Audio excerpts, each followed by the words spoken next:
ഇന്നത്തെ സുവിശേഷം പരാമർശിക്കുന്ന ജോന പ്രവാചകൻ നമുക്കെല്ലാവർക്കും ഒരു ആശ്വാസമാണ്.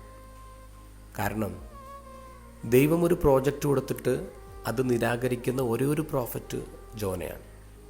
എന്നിട്ടും ക്രിസ്തു തൻ്റെ സുവിശേഷത്തിൽ പരാമർശിക്കുന്ന ഏക മൈനർ പ്രോഫറ്റ് അത് ജോനയുടെ പേരാണ്. വീണിട്ടും വീണ്ടും ദൈവം അവസരം കൊടുത്തു, സെക്കൻഡ് ചാൻസ്. ഒരു ആർട്ടിക്കിളിൻ്റെ തലക്കെട്ട് ഇങ്ങനെയാണ്: the God of second chances. Bible ഉടനീളം നമ്മൾ വായിക്കുമ്പോൾ അങ്ങനൊരു ദൈവത്തെയാണ് നമ്മൾ കണ്ടുമുട്ടുന്നത്.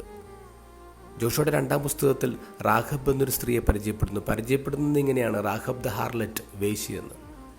പക്ഷെ പിന്നീട് അങ്ങോട്ട് വായിച്ചു കഴിയുമ്പോൾ നമ്മൾ കാണുന്നു ഇതേ റാഹബാണ് യേശുവിൻ്റെ വംശാവലിയിൽ കയറി നിൽക്കുന്നത്. എന്ന് പറഞ്ഞാൽ ഈശോയുടെ ഗ്രേറ്റ് ഗ്രേറ്റ് ഗ്രേറ്റ് ഗ്രാൻഡ് മദറായിട്ട് റാഹബിനെ കാണുന്നു. What a comeback, what a second chance.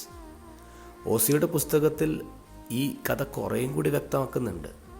Osian പ്രവാചകനോട് ദൈവം പറയുന്നത് ആരെ കല്യാണം കഴിക്കാനാ? അഡൾട്രസ് ആയിട്ടുള്ളൊരു വൈഫിനെ കല്യാണം കഴിക്കാൻ പറയുന്നു. അവക്കൊരവസരം, ഇസ്രായേൽക്കാർക്ക് വീണ്ടും ഒരു അവസരം. അപ്പോൾ ബൈബിള് മുഴുവൻ സെക്കൻഡ് ചാൻസിൻ്റെ ദൈവത്തെ കാണുന്നു. അത് ഡേവിഡ്, ജേക്കബ്, അബ്രഹാം, മോസസ്, പിന്നീട് പുതിയ നിയമത്തിൽ പീറ്റർ, മാത്യു, ഇവർക്കൊക്കെ സെക്കൻഡ് ചാൻസാണ്. നമ്മളൊക്കെ എത്ര വീണവരായിക്കൊള്ളട്ടെ, അവർ God is a God of second chance. Is after us. നമുക്ക് ഇനിയും ഉണ്ടൊരു അവസരം, സെക്കൻഡ് ചാൻസ്.